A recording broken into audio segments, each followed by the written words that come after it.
اور نماز قائم کرو اور زکوٰۃ ادا کرو اور رکوع کرنے والوں کے ساتھ رکوع کرو۔ اے پیغمبر، جو کتاب تمہارے پاس وحی کے ذریعے بھیجی گئی ہے اس کی تلاوت کرو اور نماز قائم کرو۔ بے شک نماز بے حیائی اور برے کاموں سے روکتی ہے، اور اللہ کا ذکر سب سے بڑی چیز ہے، اور جو کچھ تم کرتے ہو اللہ اس سب کو جانتا ہے۔ ابو سعید جابر رضی اللہ عنہ سے روایت ہے کہ نبی اکرم صلی اللہ علیہ وسلم نے فرمایا،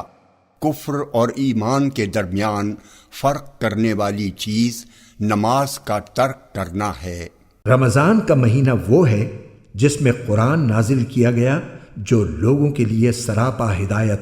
اور ایسی روشن نشانیوں کا حامل ہے جو صحیح راستہ دکھاتی اور حق و باطل کے درمیان دو ٹوک فیصلہ کر دیتی ہیں۔ لہٰذا تم میں سے جو شخص بھی یہ مہینہ پائے وہ اس میں ضرور روزہ رکھے، اور اگر کوئی شخص بیمار ہو یا سفر پر ہو تو وہ دوسرے دنوں میں اتنی ہی تعداد پوری کر لے۔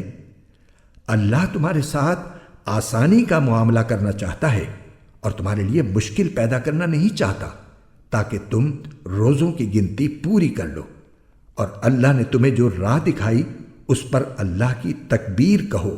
اور تاکہ تم شکر گزار بنو۔ عبداللہ بن عمر رضی اللہ عنہما سے روایت ہے کہ نبی اکرم صلی اللہ علیہ وسلم نے فرمایا،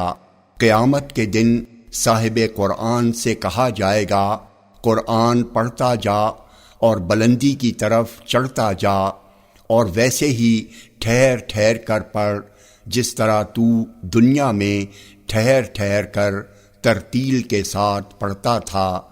بس تیری منزل وہ ہوگی جہاں تیری آخری آیت کی تلاوت ختم ہوگی۔ اور اے پیغمبر، جب میرے بندے آپ سے میرے بارے میں پوچھیں تو آپ ان سے کہہ دیجئے کہ میں اتنا قریب ہوں کہ جب کوئی مجھے پکارتا ہے تو میں پکارنے والے کی پکار سنتا ہوں، لہٰذا وہ بھی میری بات دل سے قبول کریں اور مجھ پر ایمان لائیں تاکہ وہ راہ راست پر آ جائیں۔ ابو ہریرہ رضی اللہ عنہ کہتے ہیں کہ رسول اللہ صلی اللہ علیہ وسلم نے فرمایا، ہمارا رب ہر رات آسمان دنیا پر آخری تہائی رات میں اترتا ہے اور کہتا ہے، کون ہے جو مجھے پکارے کہ میں اس کی دعا قبول کر لوں؟ کون ہے جو مجھ سے مانگے کہ میں اسے عطا کر دوں؟ اور کون ہے جو مجھ سے مغفرت مانگے کہ میں اسے بخش دوں؟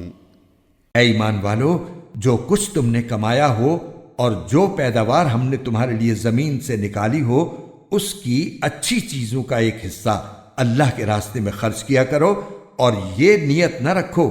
کہ بس ایسی خراب قسم کی چیزیں اللہ کے نام پر دیا کرو گے جو اگر کوئی دوسرا تمہیں دے تو نفرت کے مارے تم اسے آنکھیں میچے بغیر نہ لے سکو۔ اور یاد رکھو کہ اللہ ایسا بے نیاز ہے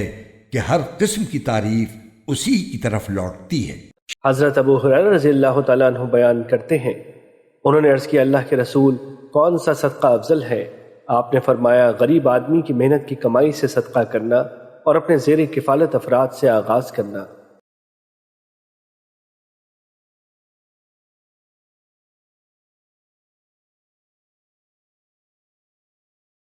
اے ایمان والو، اللہ کے حضور سچی توبہ کرو، کچھ بعید نہیں کہ تمہارا پروردگار تمہاری برائیاں تم سے جھاڑ دے اور تمہیں ایسے باغات میں داخل کر دے جن کے نیچے نہریں بہتی ہیں، اس دن جب اللہ نبی کو اور جو لوگ ان کے ساتھ ایمان لائے ہیں ان کو رسوا نہیں کرے گا۔ ان کا نور ان کے آگے اور ان کی دائیں طرف دوڑ رہا ہوگا، وہ کہہ رہے ہوں گے کہ اے ہمارے پروردگار، ہمارے لیے اس نور کو مکمل کر دیجئے اور ہماری مغفرت فرما دیجئے، یقیناً آپ ہر چیز پر پوری قدرت رکھنے والے ہیں۔ حضرت ابن عمر رضی اللہ تعالیٰ عنہ بیان کرتے ہیں، رسول اللہ صلی اللہ علیہ وسلم نے فرمایا، جب تک بندے کی روح حلقوم تک نہ پہنچے اللہ اس کی توبہ قبول فرما لیتا ہے۔